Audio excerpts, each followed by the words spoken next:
Merhaba arkadaşlar, hoş geldiniz. Turkish'ലെ accusative case'നെ കുറിച്ചാണ് ഈ എപ്പിസോഡിൽ നമ്മൾ പഠിക്കുന്നത്.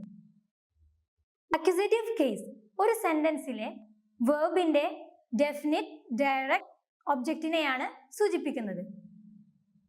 ഇനി accusative case ഫോം ചെയ്യാൻ ഒരു ഡയറക്റ്റ് ഒബ്ജക്റ്റിന്റെ അവസാനത്തിൽ ഇ ഉ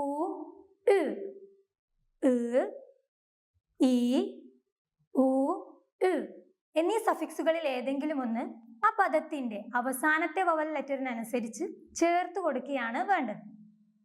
ഇനി ഇവിടെ ശ്രദ്ധിക്കേണ്ട മറ്റൊരു കാര്യം, ഒരു വേർബിന്റെ ഒബ്ജക്റ്റ് ഡെഫിനിറ്റ് ഒബ്ജക്റ്റ് ആവുമ്പോഴാണ് അതിലേക്ക് ഇ ഉ എന്നീ അക്യൂസേറ്റീവ് കേസ് സഫിക്സുകൾ ചേർത്ത് കൊടുക്കുന്നത്. ഫോർ എക്സാമ്പിൾ, ഓ ബിർ കിതാബ് ഒക്കിയോർ, ഓ ബിർ കിതാബ് ഒക്കിയോർ, he is reading a book, ഓ ബിർ കിതാബ് ഒക്കിയോർ. ഇവിടെ ബിർ കിതാബ് എന്നതാണ് ഈ സെന്റൻസിലെ ഒബ്ജക്റ്റ്. ബിർ കിതാബ് എന്നത് ഒരു ഡെഫിനിറ്റ് ഒബ്ജക്റ്റ് അല്ല, കാരണം ഇവിടെ എ ബുക്ക് എന്നാണ് പറയുന്നത്, ഏത് ബുക്കാണെന്ന് വ്യക്തമാക്കുന്നില്ല. അതുകൊണ്ട് തന്നെ ബിർ കിതാബ് എന്നതിന് ശേഷം അക്യൂസേറ്റീവ് കേസ് സഫിക്സ് ചേർത്ത് കൊടുക്കുകയില്ല. ഇനി he is reading a book എന്നതിന് പകരം he is reading the book എന്നാക്കിയാൽ ടർക്കിഷിൽ ഇതിന് ഓ കിതാബ് ഒക്കിയോർ, ഓ കിതാബ് ഒക്കിയോർ, he is reading the book.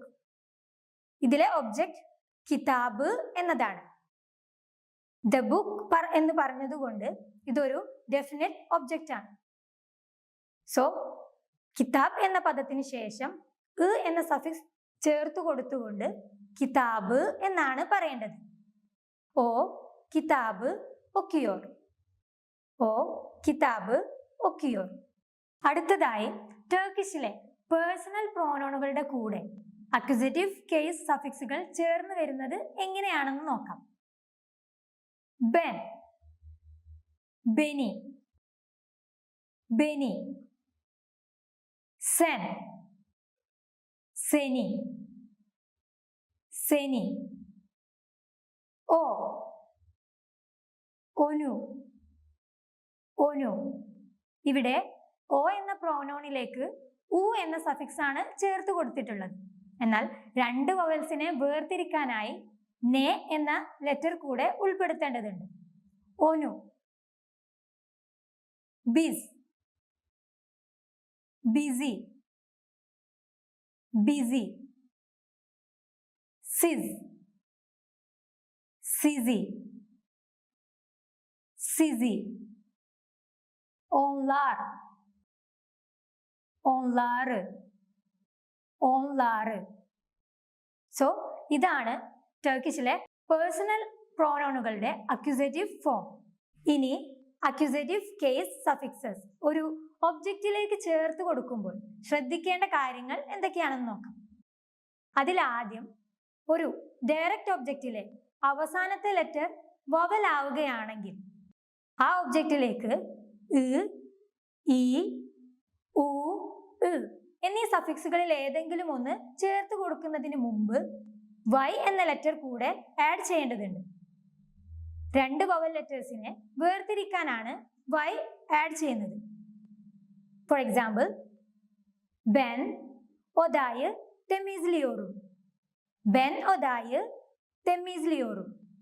I am cleaning the room, ബെൻ ഒദായ് തെമീസ്ലിയോറും. ഈ സെന്റൻസിലെ ഒബ്ജക്റ്റ് ഒദ എന്നതാണ്.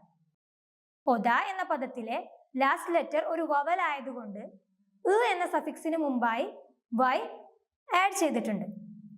ബെൻ ഒദായ് തെമീസ്ലിയോറും, I am cleaning the room. മറ്റൊരു ഉദാഹരണം, ബെൻ അറബായ് കുലാനിയോറും, ബെൻ അറബായ് കുലാനിയോറും, I am driving the car. ബെൻ, അറബായ്, കുലാനിയോറും. ഇവിടെ ഒബ്ജക്റ്റ് ആയ അറബ എന്ന പദത്തിലെ ലാസ്റ്റ് ലെറ്ററും ഒരു വവൽ ആയതുകൊണ്ട് സഫിക്സിന് മുമ്പ് വൈ ചേർത്ത് കൊടുത്തിട്ടുണ്ട്.